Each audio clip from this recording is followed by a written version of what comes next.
خان ایک سائیکالوجسٹ ہے، بہت بڑا فلسفی ہے. اس کی تھیوری یہ تھی کہ there must be a desire in you for some big achievement. تو ڈیزائر میں اور وش میں کیا فرق ہے اور ہوپ میں کیا فرق ہے؟ ڈیزائر اور وش ایک ہی چیز ہے، جبکہ hope is some thing different. Hope means that desire is achievable if you plan and if you move towards it with conviction. But desire or wish, it may or may not be achievable. Just like a little kid, he is watching a cartoon of Spider-Man and he wishes to be a Spider-Man. وہ چاہتا ہے میں Spider-Man بنوں. تو یہ wish ہے، یہ desire ہے، یہ اس کی خواہش ہے، وہ کبھی پوری نہیں ہوگی. Spider-Man is not an actual actor. It's a mystery, it's you can say a mythical character of cartoon. لیکن اگر وہی کہتا ہے میں doctor Bannu God, engineer Bannu God, soft where specialist بنوں گا، اب یہ وش ہوپ بن گئی ہے. اگر وہ کوشش کرے گا تو ڈھیروں ڈھیر لوگ سافٹ ویئر انجینئر بن رہے ہیں، وہ بھی بن جائے گا. So there must be a hope in you. Always remember, رڑ جاتا بندہ جب ہوپ نہ رہے. تو متھ اور ایک وہ جو فینٹیسی میں آپ کو کہہ رہا ہوں بڑی ضروری ہے، امید اچھے کی.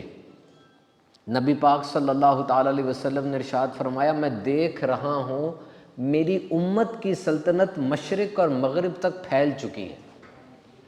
دس از این ہوپ. آپ صلی اللہ تعالیٰ علیہ وسلم ام حران کے گھر تھے، وہاں پہ آپ آرام فرما رہے تھے. اچانک آپ نے اپنی آنکھیں مبارک کھولیں اور فرمایا، مسکرانے لگے. تو ام حران جو تھیں وہ ظاہری بات ہے ایک کیڈر کی خاتون ہے. اب ایک بندہ ہمارے ساتھ ویسے ہی چل رہا ہو اور بغیر کسی وجہ کے مسکرانے لگے، ہنسنے لگے تو عجیب سا لگتا ہے، وجہ کوئی نہیں ہے. لیکن نبی پاک صلی اللہ علیہ وسلم جب مسکرائے اور کوئی ایسی سچویشن نہیں تھی تو صحابہ کرام کو پتہ ہوتا تھا، ہمیں نظر آئے نہ آئے انہیں بہت کچھ نظر آ جاتا، ہمیں پتہ چلے نہ چلے انہیں بہت کچھ پتہ چل جاتا ہے. تو ام حران نے عرض کی کہ یا رسول اللہ آپ کے مسکرانے کی وجہ کیا؟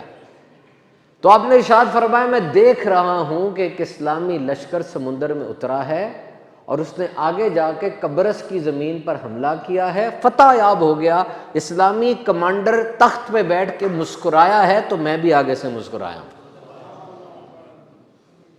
دیکھیں حضرت ابوبکر صدیق کے زمانے میں سمندری بحری جہاز، بحری جنگ نہیں ہوئی تھی، مسلمانوں کی بحری فوج نہیں بنی تھی. There was no Muslim navy. حضرت عمر فاروق اعظم بھی آئے تھے، انہوں نے دیکھا سمندر اتنا بڑا ہے اور کہا کہ یہ تو بہت اتنا بڑا سمندر ہے، ہم اس پہ نہیں اتریں گے. حضرت عثمان غنی کے دور میں میر معاویہ رضی اللہ تعالیٰ عنہ پہلے کمانڈر کے طور پہ گئے اور یہی بات پوری ہوئی.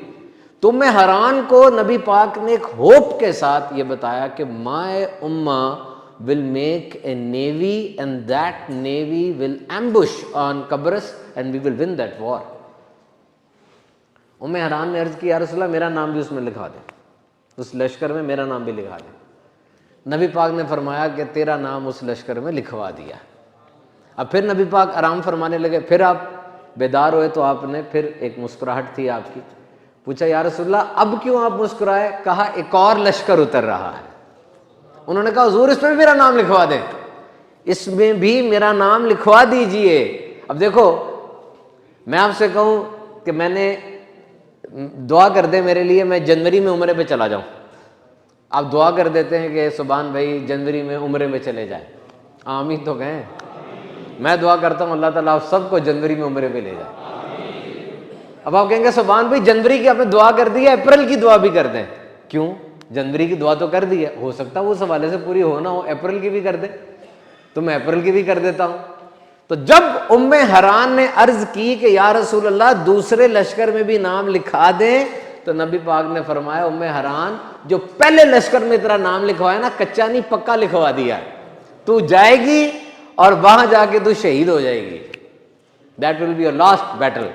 تو جنگ ہوئی، ام حران گئیں اور وہ جو بحری جہاز کا چبوترا جسے کہتے ہیں وہاں سے ان کا پاؤں پھسلا اور وہاں پہ وہ شہید ہو گئے. تو this was the sight of holy prophet صلی اللہ تعالیٰ علیہ وسلم.